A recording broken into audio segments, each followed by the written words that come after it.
શ્રી વલ્લભાધીશ કી જય, ગિરિરાજ ધરણ કી જય, શ્યામ સુંદર શ્રી અમને મહારાણી કી જય, શ્રી ગુસાઈજી પરમ દયાળ કી જય, શ્રી ગોકુલ નાથ કી જય, દાવ દયાળ કી જય, શ્રી નવનીત પ્રિયા લાલ કી જય, अपने माथे विराजता सेव्य स्वरूप की बधाई वैष्णव ने जाजा करीन जय श्री कृष्ण। श्रीजी बाबानी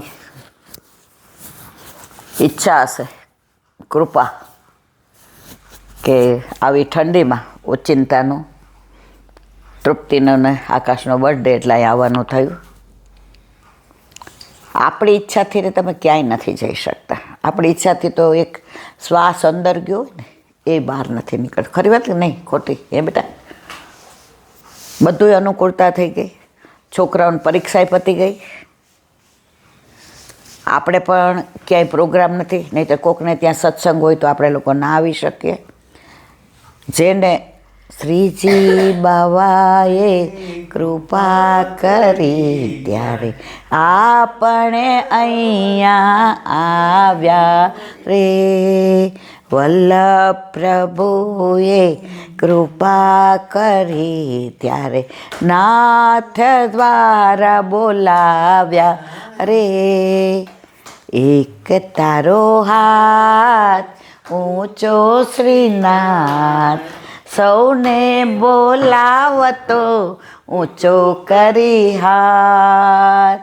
દેવી જીવોનો કરવા ઉદ્ધાર, સૌને બોલાવતો ઊંચો કરી હાથ. બાએ બાજુ બેરખાને પહોંચી, હડપચીએ હીરલો કેવો સોહાય, સૌને બોલાવતો ઊંચો કરી હાથ. પીળા પીતાંબર ઝરકસી જામા, પીળા પટકામાં શ્યામ કેવો સોહાય, સૌને બોલાવતો ઊંચો કરી હાથ. માથે મુગટને પાલમાં છે તિલક, હડપચીએ હીરલો કેવો સોહાય, સૌને બોલાવતો ઊંચો કરી હાથ. પગમાં રાખોડી મોજડી રે શોભતી, વાલો ચાલે છે મારો ચમકતી ચાલ, સૌને બોલાવતો ઊંચો કરી હાથ. એક તારો હાથ ઊંચો શ્રીનાથ, સૌને બોલાવતો ઊંચો કરી હાથ, સૌને બોલાવતો ઊંચો કરી હાથ. આજે પ્રતીતિ થઈ કે સૌને બોલાવો તો ઊંચો કરી હાથ. હવે આપણે ક્યાંય લવલેસમાંય નહોતી ખબર, પણ ઓચિંતાનું આ બેયનો બર્થડે આવ્યો કે ચલો મમ્મી ઠાકોરજી પધરાવીને જઈએ. પણ શ્રીજી બાબાના દર્શન કર્યા તો આપણા અને એનામાં કાંઈ ભેદ ન લાગ્યો. આરાધ્ય સગુણ તૃપ્તિ આકાશ આપણા બધાના મનમાં એક જ ભાવ આવ્યો કે આપણા ઠાકોરજી અને આમાં કોઈ ભેદ નથી. ભેદ એટલો જ, શ્રીજી બાબાને આપણે ચરણ સ્પર્શ ન કરી શકીએ, ખરું ખોટ હા, ઓહો, આપણે એને ગોદમાં લઈ શકીએ, સ્નાન કરાવી શકીએ, ઓરોગાવી શકીએ. તો આપણા માથે બિરાજતા આપણા ઠાકોરજી, અને એમાં ભેદ આટલો કે એ બધાયનો છે, એ સર્વ ઉદ્ધારક છે. અને આપણા ઠાકોરજી આપણા ઉદ્ધારક. આજે કોઈ પૂછે કે શ્રીજી બાબા ક્યાં બિરાજે તો આપણે શું કહીએ? નાથ બાબા. અને આપણા ઠાકોરજી આપણા ઘરે. તો એટલો ભેદ.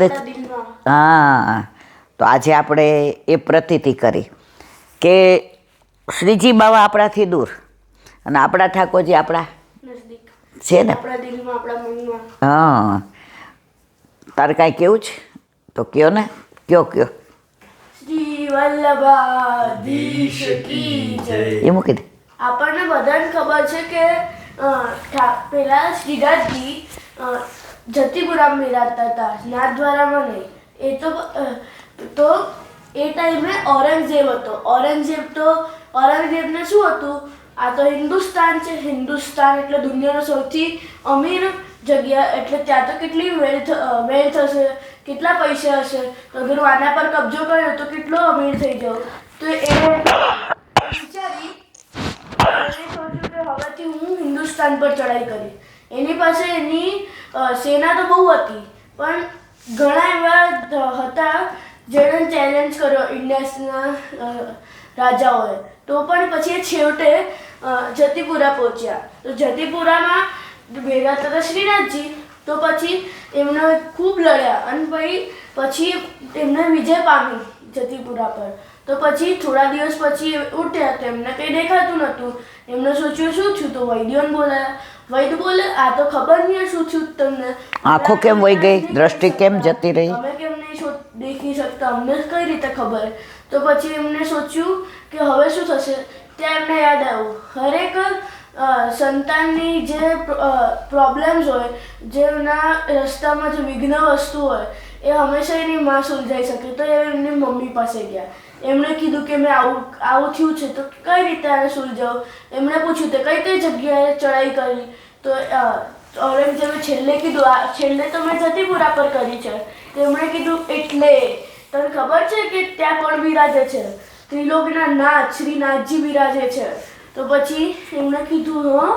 તો પછી બોલે એમના મૈયા બોલે કે બેટા તને ખબર છે કોણ છે, એ તો ત્રિલોક એ છે ને સર્વ ઉદ્ધારક છે. એ અગર તારામાં એ અચ્છાઈ જવશે ને તો તને માફ કરી દેશે. તો તું તને હું કહું છું કે કોહિનૂર કરતાં પણ જે એવો હીરો જે હજાર ગણા વધારે કિંમતનો હોય એ તું એમને ધર. અને પોતાની જે દાઢી છે આટલી લાંબી એનાથી એમના આખા મંદિરમાં બુહારી કર. તો પછી એ શાયદથી તને માફ કરશે, બાકી પ્રભુની ઈચ્છા. તો પછી એમણે સોચ્યું કે ક્યાં મળશે આવો હીરો. એમણે કીધું કે હું તને આપીશ, તું એ લઈને જજે. પછી એમણે એ હીરો આપ્યો. તો પછી ઔરંગઝેબ તો ગયો, એમને ધર્યું, પણ એ તો યવન હતો. અને પછી યવન હોય તો પછી એમ તો અંદર ના આવવા દે. તો પણ એને જ્યારે કીધું કે મને છે ને આવું પશ્ચાતાપ છે કે મેં આ ત્રિલોકના નાથને આવું કર્યું એટલે મને જવા દો. તો એને બહુ લાખ કોશિશો બાદ જવા દીધો અંદર, અને એમને ધરી દીધો ઓલું હીરો.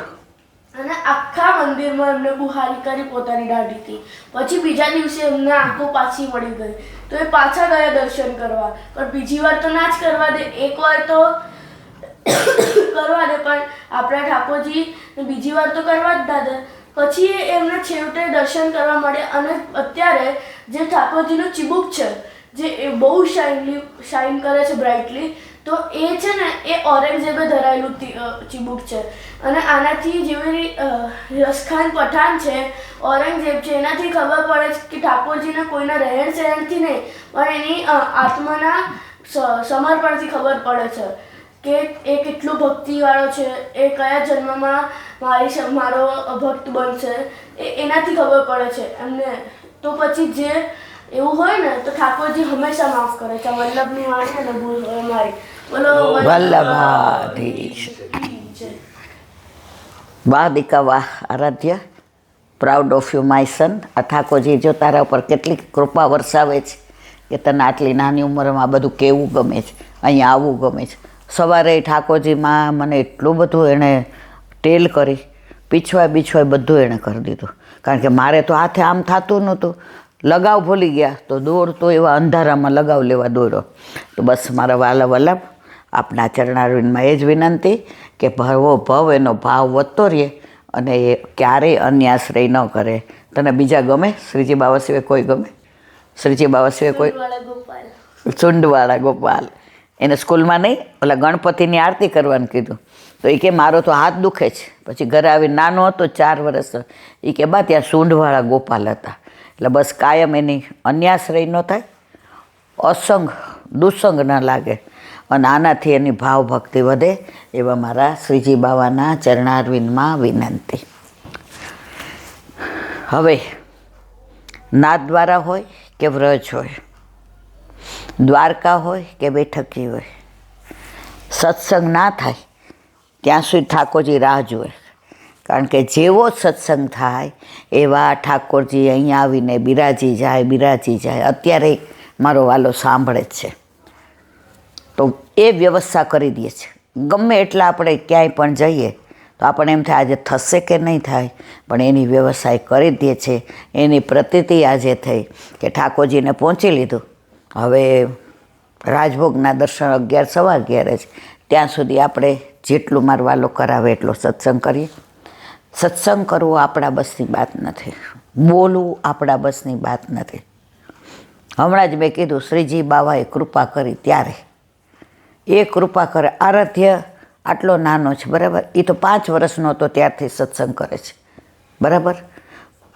તો એના પર કેટલી કૃપા છે. એ જીવ કોક એવો લીલાનો બીછડો પડેલો હશે કે એને ટાઈમ મળે ને એ જુએ કે બા દાદા સત્સંગ કરે છે અને હું ટીટીમાંથી આવી ગયો કે હું ટ્યુશનમાંથી આવી ગયો દોડતો આ બા એક પ્રસંગ કહો. તો આ બધી વલ્લભની વિશેષ કૃપા છે. જીવનું કોઈ સામર્થ્ય નથી કે કાંઈ કરી શકે. હવે એક નાની વાત, અત્યારે સૌથી વધુ બધા દોષ જોતા હોય ને તો વૈષ્ણવના અને ગુરુના. આ વૈષ્ણવે આમ કર્યું, આણે આમ કર્યું, આ ગુરુ આવા, આ ગુરુ. આપણે જજ કરવાવાળા કોણ? જ્યારે તમે એક આંગળી આમ કરો છો તો બાકીની 4 તમારા તરફ છે.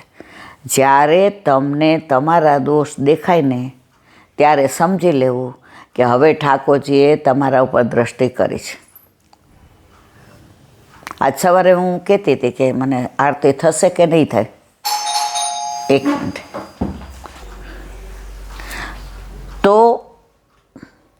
કોઈને આપણા આંખમાં કણું પડ્યું હોય ને, હું ઈચ્છું તોય મને ન દેખાય, મારે તમને જ દેખાડવું પડે. અને કાઢવું હોય, હવે ઘણા પ્રશ્ન કરે તો અરીસામનું દેખાય મારા વાલા, પણ એ કણાને કાઢવું હોય ને, હા, અને કણું કાઢવું હોય તો સામેવાળાને જ કહેવું પડે કે કાઢી દો. આપણા હાથે ન કાઢી શકીએ. એમ આવો આપણા ગુણ કે આપણા અવગુણ, પણ આપણે હોશિયાર બહુ છીએ. આપણા ગુણ આપણને દેખાય પણ આપણા અવગુણ આપણને દેખાય નહીં. તો એમાંય ગુરુની વાત આવે ત્યારે તો આપણે એટલી બધી વાતો કરતા હોઈએ છીએ. એક ગુરુ હતા, એને 10-15 શિષ્ય અને બ્રહ્મચર્યાશ્રમ બધા પાડે. પહેલાંના જમાનામાં ગુરુકુળ હતા. પહેલાં આવી રીતે ફી લેવાની ને પહેલાં પૈસા લેવાના ને પહેલાં તો એવો બ્રહ્મચર્યાશ્રમ હોય, ગુરુનો આશ્રમ હોય, ત્યાં બધા વિદ્યાર્થીઓ હવે હાથે વાવવાનું, હાથે લણવાનું, હાથે દળવાનું, હાથે રસોઈ કરવાની, હાથે કપડાં ધોવાના, વાસણ, ગાર્ડનિંગ, ખેતર બધું કરવાનું અને કરતાં કરતાં ગુરુની આજ્ઞા પ્રમાણે જીવવાનું. અત્યારે તો સ્કૂલ હોય કે ગમે ત્યાં હોય, કોઈને કશું કહેવાતું નથી. શું કામ? કાયદો આવું કહે છે. એના લીધે જો અત્યારે બધા વહરી કેવા ગયા છે, એટલા ડિપ્રેશન, એટલા અત્યારે ચરસ, ગાંજા ને તમે જો તો ડ્રગ્સ ને. મા બાપને અત્યારે છોકરાઓની એ જ ચિંતા છે, પૈસાની ચિંતા નથી કે મારા છોકરાઓને ક્યાંક દૂષણ ન લાગી જાય. તો વલ્લભે આ વસ્તુ તો 550 વર્ષ પહેલાં કહી છે કે દૂષણ લાગશે તો તમે બગડવાના જ છો. તો એમાં એકવાર એવું બન્યું કે વેકેશન પડ્યું એટલે બધા શિષ્યો એમના ઘરે ગયા. એક શિષ્યને કોઈ હતું ને એટલે રોકાણો. હવે ગુરુ નદીમાં નાવા ગયા તો લપસા, એટલે પગ લપસો, ઓલા શિષ્યએ માંડ બહાર કાઢ્યો. હવે એની શુશ્રૂષા કરવા એક બેનને રાખ્યા. હવે ગામના મોઢે ગયણું બંધાય, લોકો તો ન કરવાની બધી વાતો કરવા માંડ્યા. પણ આ શિષ્ય ઓલા 14 આવ્યા એ પાછા ગયા. ગુરુ બગડી ગયા, ગુરુની સાથે હારીએ છે, ગુરુ આવા છે, ગુરુ તેવા. જે ગુરુને એ લોકો ભગવાન માનતા હતા, ગુરુ બ્રહ્મા, ગુરુ વિષ્ણુ, ગુરુદેવો મહેશ્વર, ગુરુ સાક્ષાત પરબ્રહ્મા, તસ્મય શ્રી ગુરુ નમઃ. ગુરુ ગોવિંદ દોનો ખડે. બોલ. કાલે લાગુ પાય બલિહારી ગુરુ આપને ગોવિંદીઓ બતાય. બતાય. તો જે ગુરુ આપણને ગોવિંદ બતાવે, જેના ઉપર આટલું માન, જેના વિના આપણે રહી નહોતા શકતા, જેના આપણને ભણાવતા હતા, જેણે આપણને ઉપદેશ આપ્યો, જેને આપણને જીવવા જેવા કર્યા, જેણે આપણને દુનિયા દેખાડી, જેણે આપણને વ્યવસ્થિત જ્ઞાન આપ્યું, એ ગુરુ કોઈ બેનને શુશ્રૂષા કરવા કે પોતાની રસોઈ કરવા રાખે કે પોતાને હેલ્પ કરવા રાખે, લોકો ગમે એમ બોલવા માંડ્યા, ઓલા 14 શિષ્ય એવે પાછા ગયા. આની ગુરુ નિષ્ઠા એવી, મારા ગુરુ જ છે, મારા ગુરુ હતા અને મારા ગુરુ રહેશે. હવે 3 જણા રહ્યા, એક ગાય, એક ગુરુ અને એક શિષ્ય અને ઓલા બેન, જેને ને ગુરુને કાંઈ સંબંધ નહોતો, ફક્ત એની શુશ્રૂષા. પણ ગુરુ રોજ આને શિષ્યને ઉપદેશ આપે ને તો એ બેને બેસે, સાંભળે અને જીવનમાં ધીમે ધીમે પોતે એવો સુધાર લાવવાનો પ્રયત્ન કરે કે મારી જીવનની હવે એક ક્ષણ પણ નકામની ન જાય, હું અહીંયા રહીશ ને મારા જીવનનો શ્રેષ્ઠ ઉપયોગ કરી અને મારો ઉદ્ધાર થાય એવો પ્રયત્ન કરીશ.